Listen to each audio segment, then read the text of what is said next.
दृष्टि आईएएस के टुडे जी के प्रोग्राम में आपका स्वागत है। शुरुआत करते हैं पिछले अभ्यास प्रश्न से, जिसमें हमने आपसे पूछा था कभी कभी समाचारों में दिखने वाला बिहान मेला क्या है। आपके ऑप्शन थे। ऑप्शन ए बिहार के भागलपुर जिले में आयोजित एक वार्षिक कला मेला। ऑप्शन बी झारखंड के बोकारो जिले में आयोजित एक वार्षिक पशु मेला। ऑप्शन सी मणिपुर में कुकी जनजाति द्वारा मनाए जाने वाला एक नृत्य उत्सव। या फिर ऑप्शन डी ओडिशा के नयागढ़ जिले की कोन जनजाति का बीज उत्सव। तो इस प्रश्न का सही उत्तर है विकल्प डी, ओडिशा के नयागढ़ जिले की कोन जनजाति का बीज उत्सव। आप में से कई व्यूअर्स ने इस प्रश्न का एकदम ठीक जवाब दिया है। चलिए अब आगे की बात को एक्सप्लेनेशन से समझते हैं। हाल ही में ओडिशा के नयागढ़ जिले की कोन जनजाति का बिहान मेला शुरू हुआ। यह मेला कोविड-19 महामारी के कारण 2 साल से आयोजित नहीं हो सका था। इस कार्यक्रम में किसानों द्वारा भाग लिया जाता है और इसे बीज उत्सव के रूप में जाना जाता है।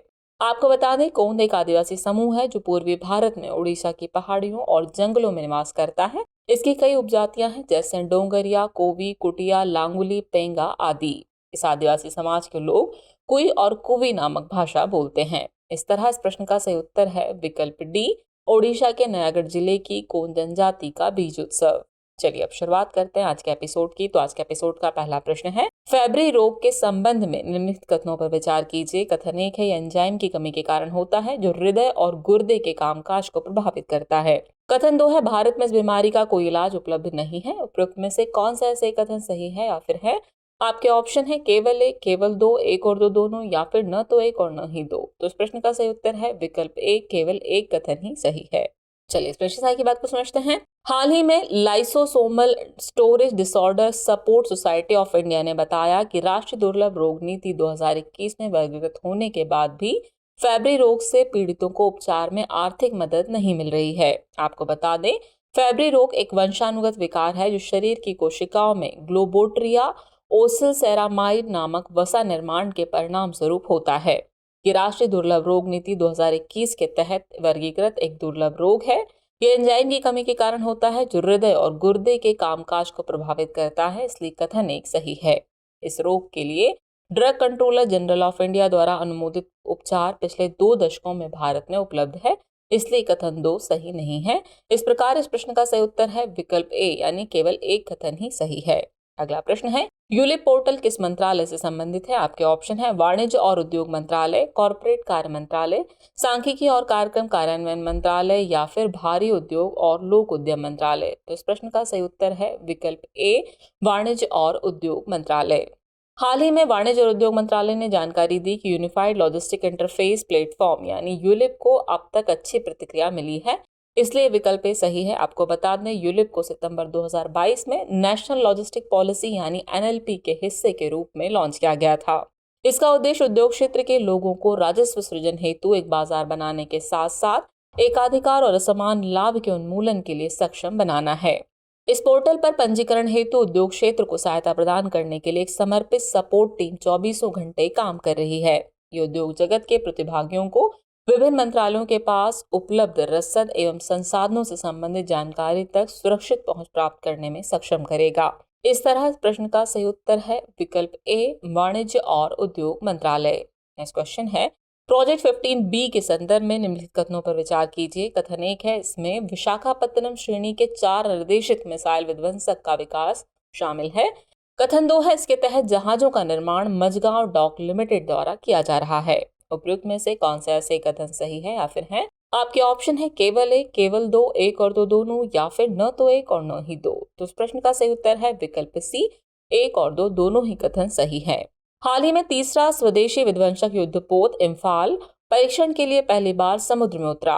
इम्फाल राडार से बचने में सक्षम है और इसे भारतीय नौसेना के प्रोजेक्ट 15B श्रेणी के तहत तैयार किया गया है। बता दें कि प्रोजेक्ट 15B में विशाखापत्तनम श्रेणी के 4 निर्देशित मिसाइल विध्वंसक का विकास शामिल है, जो कोलकाता श्रेणी के विध्वंसक जहाज का एक उन्नत संस्करण है, इसलिए कथन एक सही है। इसके तहत निर्मित 4 जहाजों का नाम देश के चारों कोनों के प्रमुख शहरों विशाखापत्तनम, मोरमुगाओ, इम्फाल और सूरत के नाम पर रखा गया है।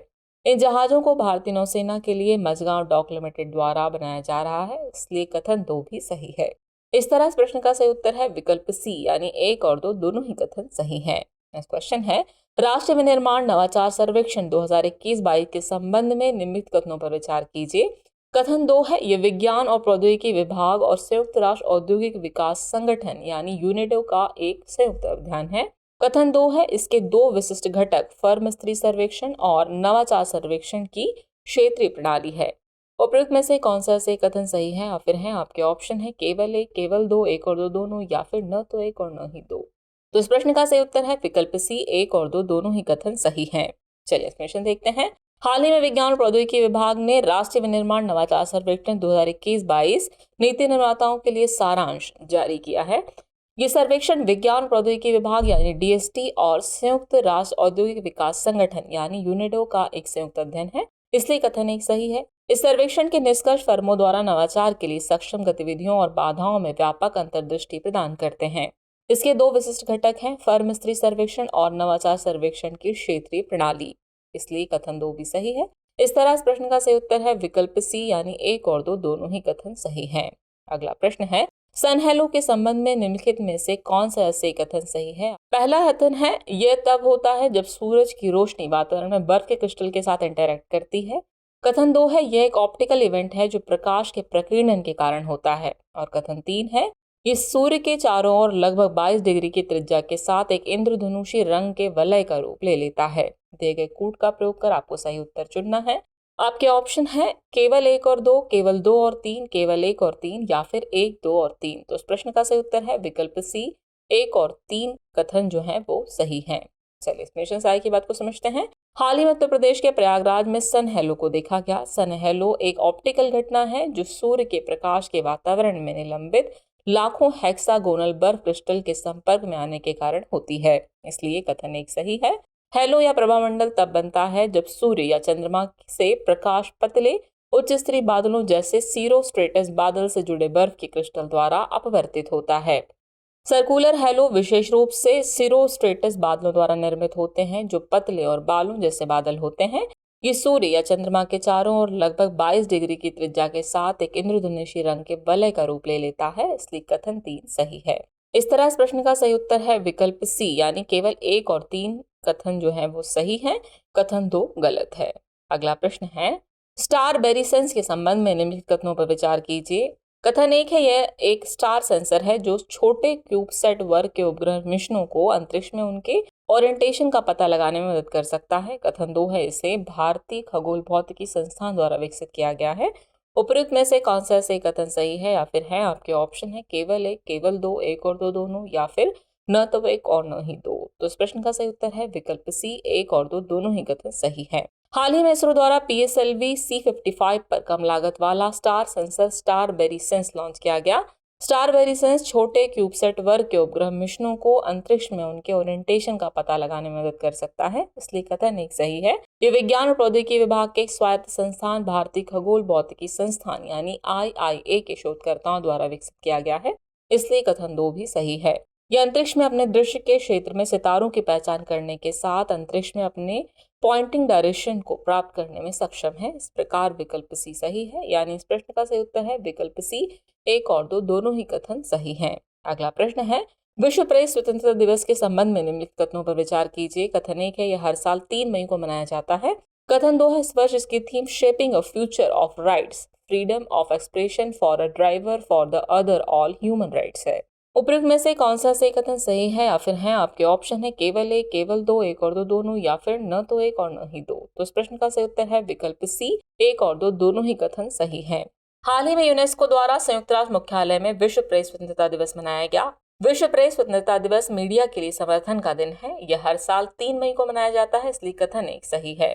1991 में यूनेस्को के आम सम्मेलन की सिफारिश के बाद 1993 में संयुक्त राष्ट्र महासभा यानी UNGA द्वारा इसकी घोषणा की गई थी। आपको बता दें इस वर्ष इस दिवस की theme shaping a future of rights, freedom of expression for a driver for other all human rights है, इसलिए कथन 2 भी सही है, यानी इस प्रश्न का सही उत्तर होगा विकल्प सी, एक और दो दोनों ही कथन सही हैं।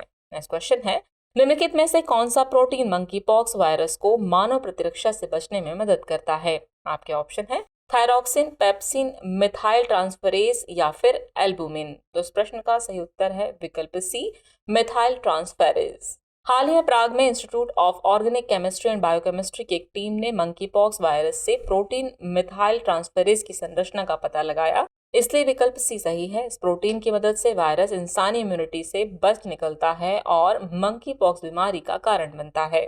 बता दें कि मंकी पॉक्स एक वायरल बीमारी है जो मंकी पॉक्स वायरस के कारण होती है। ये वायरस जीनस ऑर्थोपॉक्स वायरस की एक प्रजाति है। मंकी पॉक्स के सामान्य लक्षण त्वचा पर लाल चकत्ते होते हैं जो बुखार, सिर दर्द, मांसपेशियों में दर्द, पीठ दर्द और सूजन लिम्फ नोड के साथ 2 से 4 सप्ताह तक रह सकते हैं। यह किसी संक्रामक व्यक्ति के साथ संपर्क में आने से अन्य मनुष्यों में फैल सकता है। इस तरह इस प्रश्न का सही उत्तर होगा विकल्प सी, मेथाइल ट्रांसफेरेज। अगला प्रश्न है, अनुच्छेद 142 के संदर्भ में निम्नलिखित में से कौन सा कथन सही है? आपके ऑप्शन है, यह एक मौलिक अधिकार है, ये सर्वोच्च न्यायालय की अनन्य शक्ति है, इसका उपयोग केवल दीवानी मामलों में ही किया जा सकता है, या फिर इसका उपयोग केवल आपराधिक मामलों में ही किया जा सकता है। तो इस प्रश्न का सही उत्तर है विकल्प बी, ये सर्वोच्च न्यायालय की अनन्य शक्ति है। हाल ही में सुप्रीम कोर्ट ने कहा कि संविधान के अनुच्छेद 142 के तहत वह अपने असाधारण विवेक का उपयोग तलाक के मामलों में पूर्ण न्याय करने के लिए कर सकता है। आपको बता दें कि भारतीय संविधान का अनुच्छेद 142 सुप्रीम कोर्ट को विवेकाधीन शक्ति प्रदान करता है, इसलिए विकल्प भी सही है। इसके अनुसार सुप्रीम कोर्ट अपने अधिकार क्षेत्र का प्रयोग करते हुए ऐसा आदेश दे सकता है जो उसके समक्ष लंबित किसी भी मामले में पूर्ण न्याय सुनिश्चित करने के लिए आवश्यक हो। सुप्रीम कोर्ट बार एसोसिएशन बनाम भारत संघ में सुप्रीम कोर्ट ने कहा था कि अनुच्छेद 142 का उपयोग मौजूदा कानून को बदलने के लिए नहीं किया जा सकता, बल्कि केवल कानून के पूरक के लिए किया जा सकता है। इस तरह इस प्रश्न का सही उत्तर है विकल्प बी, यह सर्वोच्च न्यायालय की अनन्य शक्ति है। चलिए अब हम पहुंच गए एपिसोड के अंतिम प्रश्न पर। तो अंतिम प्रश्न है, युवा पर्यटन क्लब के संबंध में निम्नलिखित कथनों पर विचार कीजिए। कथन 1 है, यह पर्यटन मंत्रालय द्वारा शुरू की गई एक पहल है। कथन 2 है, युवाओं को पर्यटन उद्योग में सफल उद्यमी बनने में मदद करने के लिए प्रशिक्षण और क्षमता निर्माण कार्यक्रम प्रदान करता है। उपयुक्त में से कौन सा सही कथन सही है? या फिर है आपके ऑप्शन है केवल 1, केवल 2, 1 और 2 दोनों, या फिर न तो 1 और न ही 2। तो इस प्रश्न का सही उत्तर है विकल्प सी, 1 और 2 दोनों ही कथन सही हैं। हाल ही में पर्यटन मंत्रालय ने घोषणा की कि वह युवा पर्यटन क्लबों के माध्यम से मन की बात के 100 एपिसोड 100 दिनों की कार्रवाई की एक विशेष पहल करेगा। युवा पर्यटन क्लब भारत में युवाओं के बीच स्थायी पर्यटन को बढ़ावा देने के लिए 2018 में पर्यटन मंत्रालय द्वारा शुरू की गई एक सरकारी पहल है, इसलिए कथन 1 सही है। इस क्लब का उद्देश्य युवा लोगों का एक नेटवर्क बनाना है जो यात्रा और पर्यटन के प्रति उत्साही हैं और जिम्मेदार एवं टिकाऊ पर्यटन प्रथाओं को बढ़ावा देने के लिए प्रतिबद्ध हैं। युवाओं को पर्यटन उद्योग में सफल उद्यमी बनने के लिए आवश्यक कौशल और ज्ञान विकसित करने में मदद करने के लिए प्रशिक्षण और क्षमता निर्माण कार्यक्रम प्रदान करता है, इसलिए कथन 2 सही है। यानी इस प्रश्न का सही उत्तर होगा विकल्प सी, 1 और 2 दोनों ही कथन सही है। चलिए अब नोट कर लीजिए आज के एपिसोड का अभ्यास प्रश्न। एशियाई विकास बैंक के संबंध में निम्नलिखित कथनों पर विचार कीजिए। कथन 1 है, इसकी स्थापना 1960 में हुई थी। कथन 2 है, ये एशिया प्रशांत क्षेत्रों में आर्थिक और सामाजिक विकास को बढ़ावा देने के लिए ऋण, अनुदान और तकनीकी सहायता प्रदान करता है। उपयुक्त में से कौन सा सही कथन सही है? या फिर है आपके ऑप्शन है, ऑप्शन ए केवल 1, ऑप्शन बी केवल 2, ऑप्शन सी 1 और 2 दोनों, या फिर ऑप्शन डी न तो 1 और न ही 2। तो फिर इस प्रश्न का जवाब कमेंट बॉक्स में देना न भूलें। जल्दी मिलते हैं नए एपिसोड में कुछ और नए सवालों के साथ। तब तक के लिए शुक्रिया।